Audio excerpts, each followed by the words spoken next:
Voilà, mesdames et messieurs, nous sommes sur Dieu TV, vous le savez déjà, et l'émission, vous avez reconnu au générique, c'est En route avec Dieu. Et En route avec Dieu, aujourd'hui, reçoit le directeur de l'opération Enfants de Noël pour l'Afrique centrale, donc c'est le directeur régional pour l'Afrique centrale de l'opération Enfants de Noël, c'est Jerry Johnson. Alors, monsieur Jerry Johnson, bonjour. Bonjour et merci de m'accueillir dans votre émission. Oui, c'est nous qui sommes heureux de vous avoir. Vous êtes directeur de l'opération Enfants de Noël pour l'Afrique centrale. En quoi consiste ce mouvement? Ok. Opération Enfants Noël, c'est un projet de l'organisation américaine La Bourse du Samaritain ou Samaritan's Purse, qui est dirigé par Franklin Graham, le fils de l'évangéliste américain Bill Graham. Opération Enfants de Noël est un ministère d'évangélisation des enfants. Notre mission, c'est de démontrer l'amour de Dieu de façon tangible aux enfants nécessités à travers le monde.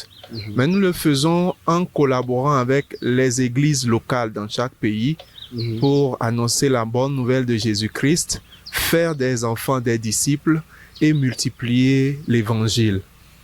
Voilà. Généralement, quand on dit évangélisation, nous pensons aux campagnes où on va toquer des portes, dire que Jésus nous aime, donner sa vie à Christ. Mais en quoi est-ce qu'un cadeau qu'on donne à un enfant est un élément d'évangélisation? Ok. D'abord, le cadeau que nous donnons à Opération Enfants Noël est le symbole du sacrifice de Jésus. Le cadeau symbolise le don gratuit de Dieu à nous tous, pécheurs. Donc, quand nous donnons ce cadeau, nous annonçons à l'enfant que Jésus l'aime, que Dieu l'aime et que ce cadeau est le don gratuit de Dieu. Mais quand nous mobilisons les églises et qu'ils reçoivent les boîtes, chaque fois qu'ils doivent donner les boîtes aux enfants, ils annoncent l'évangile. Ils prêchent l'évangile. Ils présentent l'évangile aux enfants.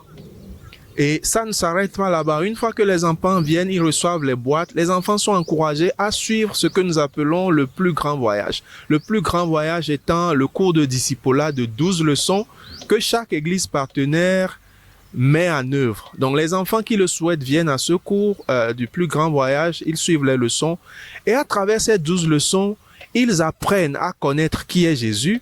Ils apprennent à grandir dans leur foi avec Jésus et ils apprennent aussi comment partager l'évangile à leurs pères, à leurs camarades partout où ils sont. Et c'est en cela que l'évangélisation du projet Opération Enfants Noël se met en œuvre. Alors, quand on doit enseigner 12 leçons aux enfants, est-ce qu'il y a un âge requis, par exemple? Nous touchons les enfants de 2 à 14 ans.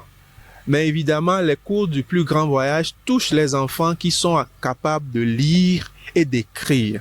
Et cela varie souvent. Il y a des communautés, des pays où des enfants déjà à 5 ans peuvent lire, peuvent écrire. Donc, ils sont enrôlés. Donc, généralement, à partir de 5-6 ans, ces enfants-là sont enregistrés dans le plus grand voyage. Voilà. Le 12 août 2025, on a eu à Yaoundé au Cameroun un mouvement bien lié à cette campagne d'évangélisation et nous vous prions, chers téléspectateurs, de pouvoir marquer avec nous une pause pour pouvoir la vivre aussi à notre manière. Le lancement de la 13e édition de la conférence N-Connect Cameroun 2025, un rendez-vous du donner et du recevoir, a officiellement eu lieu ce mardi 12 août 2025 au centre de conférence Vallée Verte à Yaoundé, sous le thème « Le leadership effectif ». L'objectif de cette conférence était d'informer l'opinion publique sur l'avancée du projet jusqu'aux perspectives d'horizon 2025.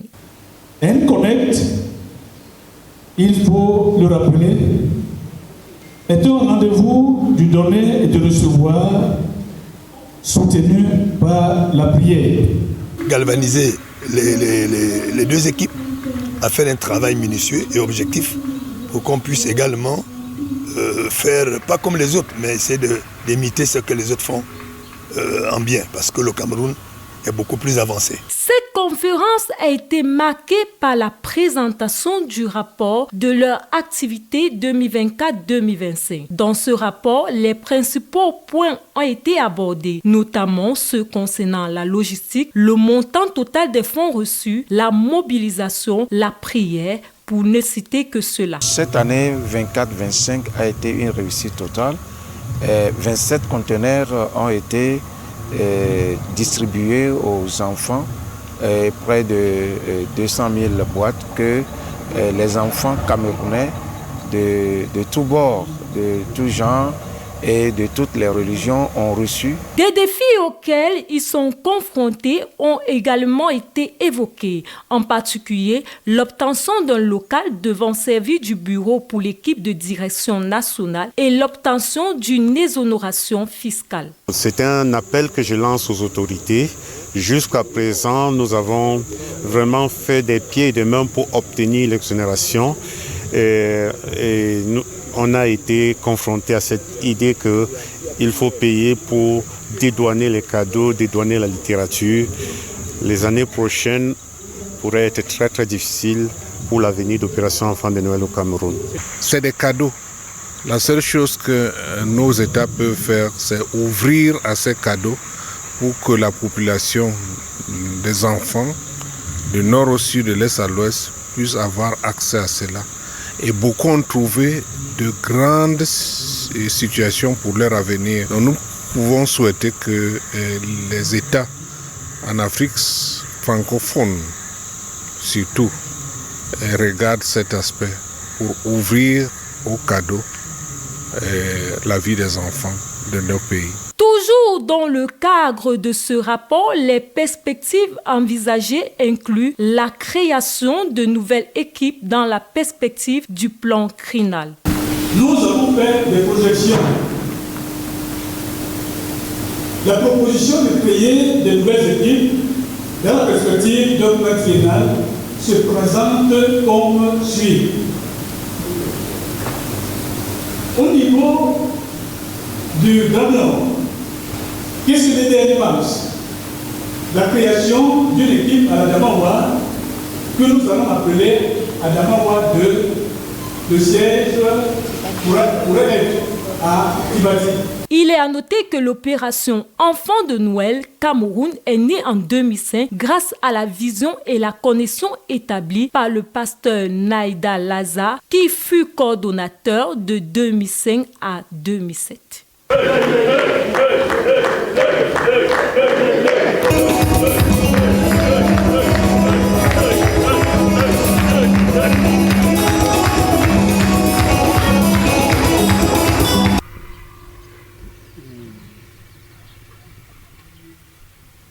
Voilà, on revient.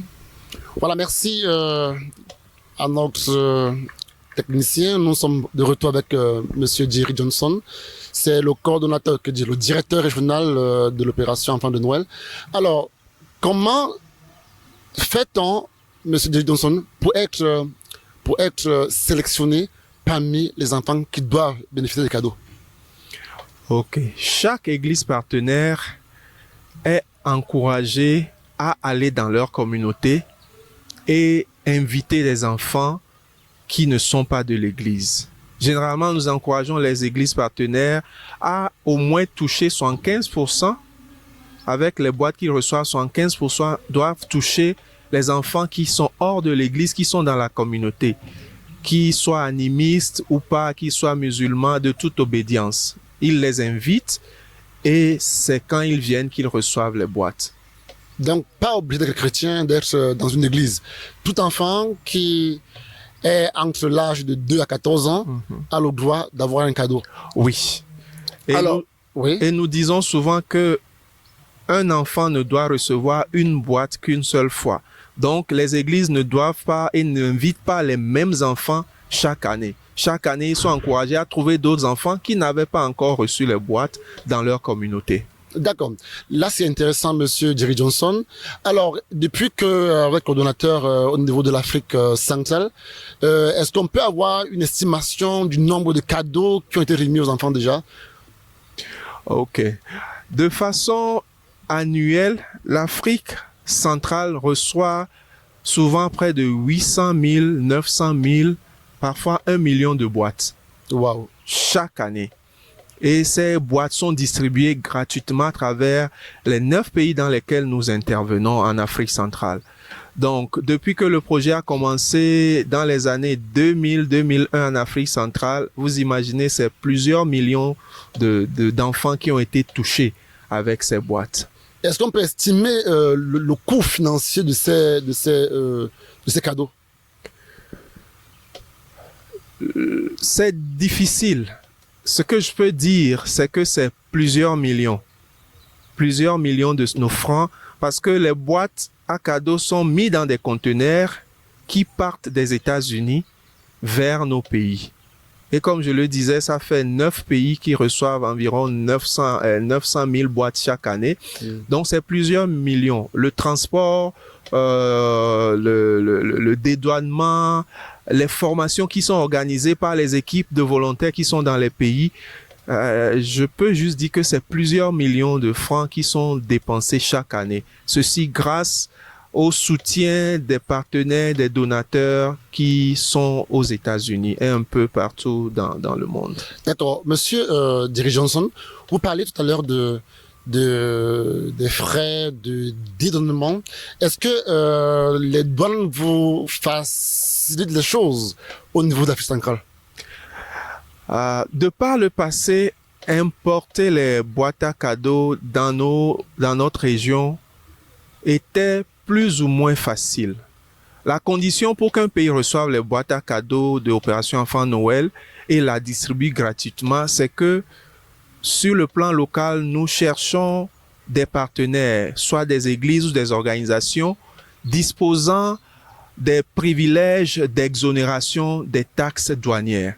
Une fois que cette condition est remplie, nous envoyons les conteneurs autant que possible selon la capacité de gestion de l'équipe locale. Donc, souvent, quand ces conteneurs sont envoyés, nous faisons les demandes d'exonération et quand c'est approuvé, les conteneurs arrivent facilement. Donc, il y a de cela 3, 4, 5 ans, l'Afrique centrale recevait plus d'1 million de boîtes. Mais ces 2-3 dernières années, ce nombre a commencé à chuter. Pourquoi? Parce que de plus en plus d'États ne nous accordent plus ces exonérations. Nous comprenons que les États ont besoin aussi de faire entrer des ressources pour la construction du pays. Seulement, si nous gardons en esprit que ces boîtes sont distribuées gratuitement et que ces boîtes touchent des enfants, non des enfants d'autres pays, pas des enfants américains, mais des enfants de nos pays qui reçoivent ces boîtes gratuitement dans lesquelles ils trouvent beaucoup de choses qui répondent à leurs besoins. Nous pouvons alors comprendre que c'est important de continuer à aider Opération Enfant Noël pour que les conteneurs arrivent et soient dédouanés en exonération. Ça faciliterait vraiment le ministère parce que quand nous avons à payer des taxes, ça devient difficile de le faire parce que rapidement, ça devient plusieurs millions de francs qui empêchent même la croissance du ministère. C'est pourquoi, ici, par exemple, au Cameroun, depuis ces 3-4 dernières années, le Cameroun ne croît plus. Le Cameroun, à un moment, recevait presque 40 conteneurs. Mais depuis que nous sommes obligés de payer les taxes, ce nombre a chuté. Nous tournons maintenant autour de 20-25 conteneurs maximum, alors que le besoin sur le terrain est énorme. Donc, quand nous n'avons pas d'exonération, ça freine vraiment la croissance du ministère, ça freine la joie que nous apportons aux enfants du pays, ça freine la réponse aux besoins que nous apportons aux enfants du pays. Voilà, mesdames et messieurs, vous l'avez suivi, nous prenons une dernière pause, le temps pour nous de marquer encore un pas sur le terrain pour retrouver nos amis dans le mouvement. Et nous nous retrouvons après avec toujours le coordonnateur, le directeur régional de l'opération Enfant de Noël, le frère Derrick Johnson, qui est avec nous.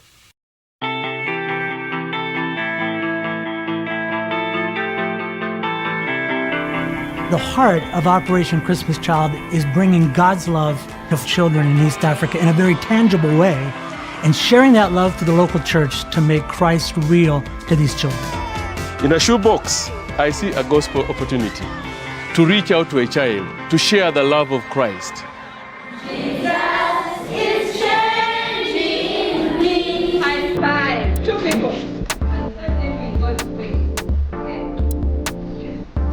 children receive the box, they get to go through a 12-lesson discipleship course. And these children get to share their faith with one child who shares with another and are committing their lives to Christ. A child is like a seed. Once you invest in that seed, there's a lot more that you can. There's a saying here that you can't tell the number of seeds in a pawpaw, but you can't tell the number of pawpaws in the seed. So this child, once invested in, there's a lot of fruits and there's a lot of potential for the gospel to be spread. Au commencement, Dieu a fait le ciel et la terre. Je m'appelle Daniela, je vis en Ouganda, à Kampala. Un jour, j'ai reçu une boîte cadeau. À l'intérieur de la boîte se trouvait un beau collier. Les boîtes sont remplies de choses excitantes. Nous aimons bien recevoir ces cadeaux car les gens qui les emballent aiment les enfants et désirent qu'ils acceptent Jésus dans leur cœur. Après qu'on m'ait donné ma boîte, j'ai commencé le plus grand voyage. Through the years, we've been working with her and training her on using the greatest journey and other materials that we use in the discipleship courses. J'ai commencé le plus grand voyage car j'étais heureuse d'avoir reçu un cadeau. Nous étions heureux, nous tous. Donc, c'était très bon, très encourageant. On a appris comment Dieu nous a créés et pourquoi. On a appris comment s'entraider. Tu aimeras le Seigneur, ton Dieu. De savoir qu'on passe une connaissance à une autre personne sans la garder juste pour soi, on se sent aimé. On se dit, je suis à ma place et je fais ce que je dois faire. Cela a amélioré ma vie et ma connexion avec Dieu. Maintenant, je sais que j'appartiens à Dieu. J'appartiens à Jésus et toute ma vie lui appartient.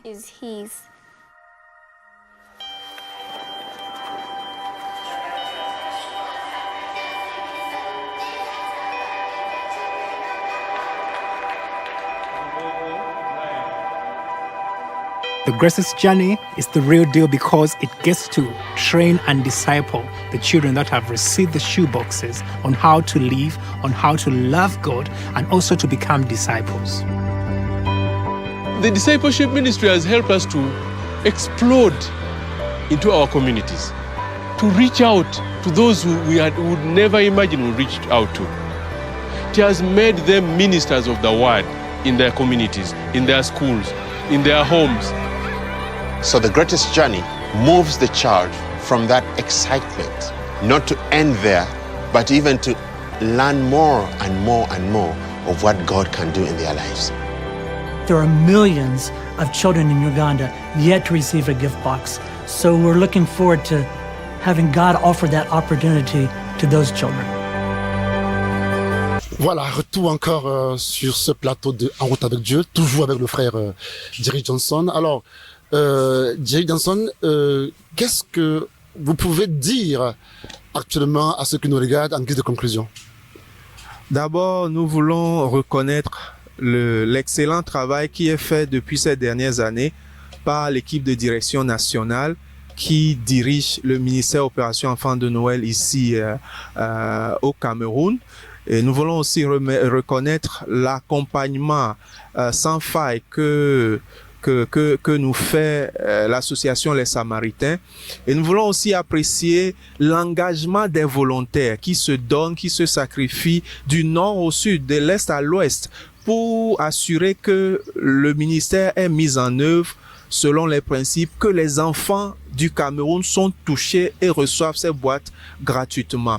Et je voudrais aussi lancer un appel aux organisations chrétiennes du Cameroun qui disposent peut-être du statut d'utilité publique qui leur permet de faire venir les choses dans le pays avec exonération. Des choses évidemment qui sont distribuées gratuitement. S'il y en a, nous faisons appel à eux qu'ils puissent accepter, collaborer avec Opération Enfants Noël pour que nous puissions atteindre plus d'enfants.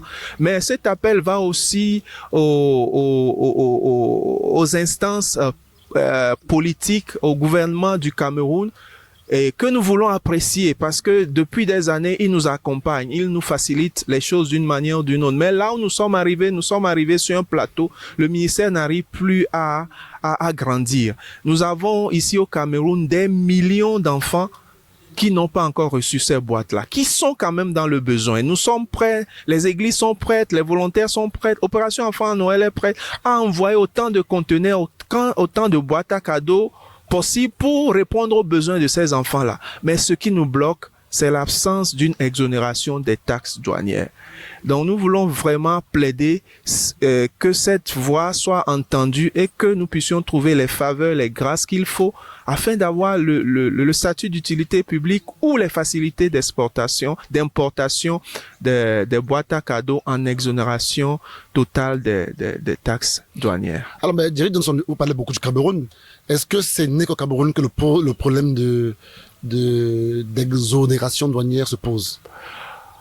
Je dois dire que dans les autres pays, il y a des difficultés, mais nous finissons chaque année toujours par obtenir les exonérations. Le Cameroun est le seul pays dans notre région où nous payons autant de taxes. Sur les 9 pays que nous avons dans notre région, le Cameroun est le pays où nous payons le plus de taxes. Voilà. Voilà, alors donc vous appelez le gouvernement camerounais à se pencher un peu précisément, se pencher avec compassion sur vos conteneurs. Oui, c'est évidemment cela. Pour le bénéfice des enfants nécessiteux du Cameroun. Pour le bénéfice de ces enfants-là, qui quand ils reçoivent ces boîtes, souvent c'est le premier cadeau qu'ils reçoivent. Et nous voyons la joie que cela amène dans leur vie. Nous voyons les transformations que cela produit. Et je pense que cela ne sera que pour le bénéfice et le bien-être de ces enfants-là qui attendent. Voilà. Qui attendent. Mesdames et messieurs, les enfants attendent les cadeaux et on a besoin de votre secours pour que ce soit fait dans les règles de l'art. D'ici à là, portez-vous bien. Nous étions avec notre frère Jerry Johnson. C'est le directeur régional Afrique centrale pour l'opération Enfants de Noël. Merci de nous avoir écoutés. Retrouvons-nous pour une autre émission de En route avec Dieu. Et d'ici à là, restez sur notre chaîne Dieu TV.